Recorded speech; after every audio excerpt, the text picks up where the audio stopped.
What's going on, everyone? How is everybody doing? Fantasy Football Almanac back at it with another fantasy football video. Today we are going to be talking about top 5 undervalued running backs. Excited to get back to it. Excited to get back to making some videos. It has been a minute. Want to take some time off after the fantasy football season. Really relax, just watch some actual football and let things cool down a little bit. Now we are back. We got the combine starting this weekend. Really excited about that. We got the draft coming up in 2 months. A lot of prospects I'm really into. Some maybe more so than others. We'll get into that in a bit though. But for now, let's talk about our top 5 undervalued running backs on Underdog Fantasy, because you know I've been doing some Underdog drafts. Let's hop into our first guy, a guy I think is supremely undervalued for this season.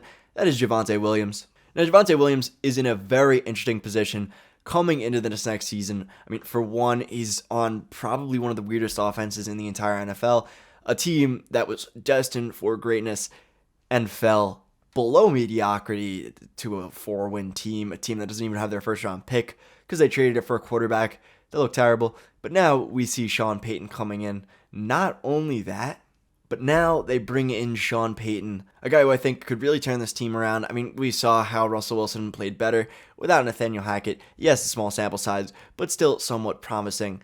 And this Broncos backfield is really pretty bad for this upcoming season. I mean, we have Latavius Murray going to free agency. He was the running back 1 this season. Then we have Chase Edmonds going to free agency. He is their running back 2 on their depth chart. Then we have Mike Boone, their running back 3 on their depth chart, also leaving for free agency. So while we will see the Broncos most likely bring in somebody simply because they have to, their first pick in the draft this year is pick 67. That is a 3rd round pick. So while they will bring in a running back with one of their 6 total picks, with again their first being in the 3rd round, it's not going to be somebody really threatening Javonte Williams as a running back 1. Yes, he might split carries, especially early on, considering he's coming back from a torn ACL. But looking at another running back coming off a torn ACL, who's in a very similar situation, in a very similar age group, Breece Hall is being drafted as the running back 8 on Sleeper. And, well, yes, he probably would be going as a top 3, top 4 running back had he not torn his ACL. They are in a very similar position, with Breece Hall being 21 and Javonte Williams being 22 years old. And, well, yes, the talent is different. Both of these running backs did go early on into the 2nd round, meaning they have around the same draft capital. And I don't really see Javonte Williams' job being threatened all too much. And yet he's going as the 21st running back taken behind guys who might get cut, like Joe Mixon, like Dalvin Cook. I just don't see it. I would rather have Javonte Williams personally. Let me know what you guys think down below in the comments, though. Let's move on to our next running back. The next guy I want to talk about might not be the most sexiest of names, but I want to talk about Najee Harris. Najee Harris currently right now on Underdog Fantasy, coming off the board as a 14th running back, which might sound high for a guy like this, but he's going off the board 43rd overall. He's coming off the board as a 14th running back, which might sound kind of high, but he's coming off as the 14th running back overall, pick 43, whereas a lot of these other running backs ahead of him, running back 10 right now, Josh Jacobs, is going 13 full picks ahead of him, despite only being 4 running back spots higher. So this is kind of a dead zone for running back, a zone where not a lot of running backs are going. I mean, he is literally the only running back from pick 40 to pick 50, and I think that's well worth the price point for a guy like Najee Harris. Well, he did disappoint in his sophomore season. He still had 1,000 yards. He still had 200 yards receiving, and he is still the unquestioned lead running back in this offense, averaging 18.5 total touches a game, which is absolutely fine from a volume standpoint to be that workhorse running back. He had 18.5 total touches a game when you include receiving volume. But even if you don't want to include receiving volume and you just want to talk rushing, Najee Harris had the 5th most carries in the entire NFL this past season. He is the unquestioned RB1 in this offense. And, well, yes, he burned people early on in the season, which is why people are off of him. They have a bad taste in their mouth from Najee Harris. He still had 10 total touchdowns this year. He still ended with 1,200 total yards. And he did start off slow, but at the end of the season, he got pretty hot. After his bye week in week 10, he looked apart.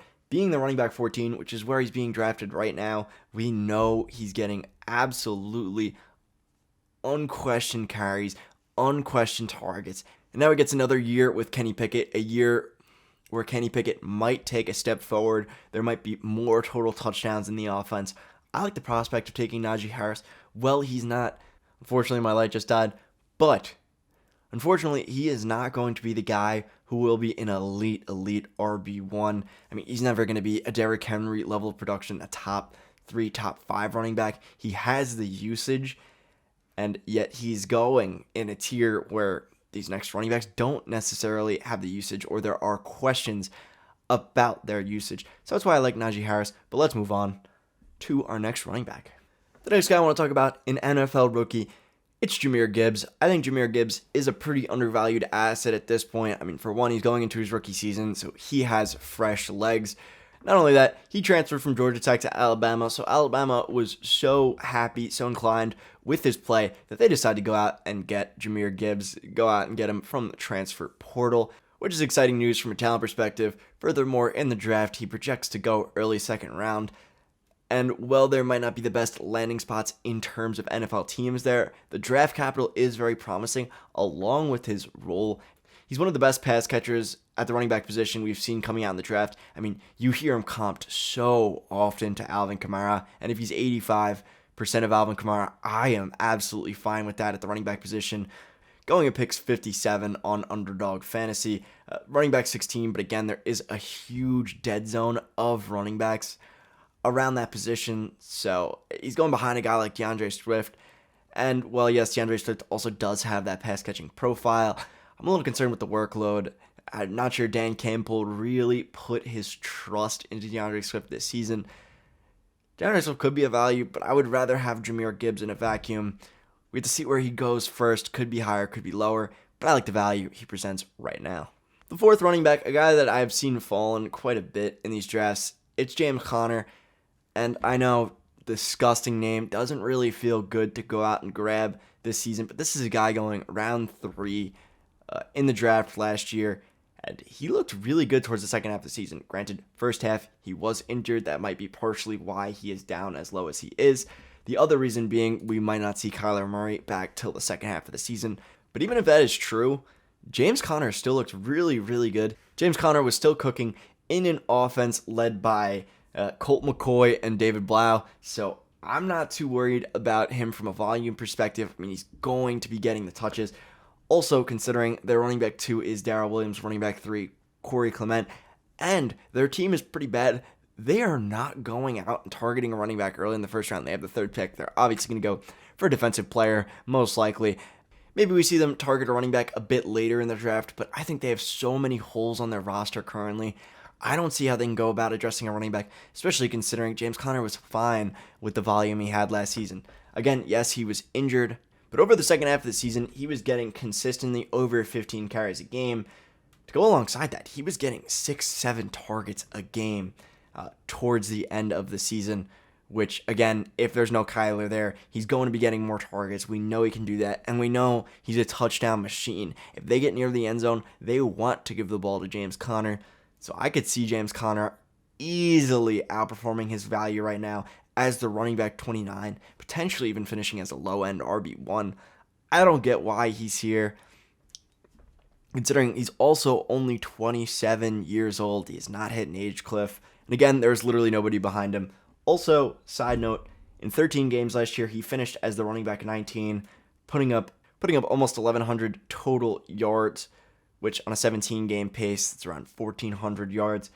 So again, I really like James Conner this season. I would go after him if I were you guys, especially at that point in the draft when you're starting to get into running backs that you don't really know about. I mean, guys like Khalil Herbert, guys like A.J. Dillon, where you're not really too sure what the split is going to be.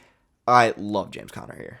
Now, last guy I want to talk about, the guy on the thumbnail, Rachaad White. I think Rachaad White is a fine value where he's going, especially because he's a pass catcher. I mean, look, this team is going to be pretty bad next year. I think we all know that with Tom Brady retiring.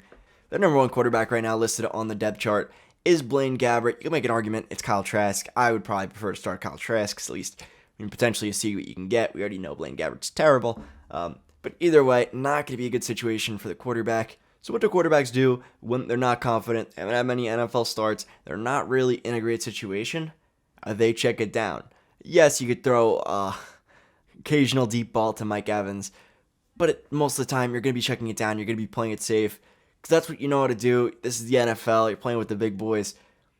you probably just want to play it safe and check it down. And Rachaad White is a star at that. One of the better receiving backs coming out last year. And now Leonard Fournette is gone, freeing up that receiving role even more. We saw him step into it later on into the season, past week 12, averaging 5 targets a game. And now he should also be stepping into a decent rushing workload. Again, we saw him averaging about 10 rushes a game towards the second half of the season. So we should see Rachaad White step up into this role. And well, yes, it's not a very promising role in terms of the fact that the situation is not going to be that great. They're probably just going to be tanking for a quarterback next year. I still like the position Rachaad White finds himself in. Just as like a volume play, I think he's absolutely fine. We've seen good running backs outplay bad situations before. Well, he's not somebody I would bet on to be the running back one because the situation is not good enough. He's somebody I think will almost certainly outperform his ADP of the running back 31. He's already gone up boards, but I mean, in the past week, he's gone up 6 draft spots, which really isn't as much as I expected him to go up.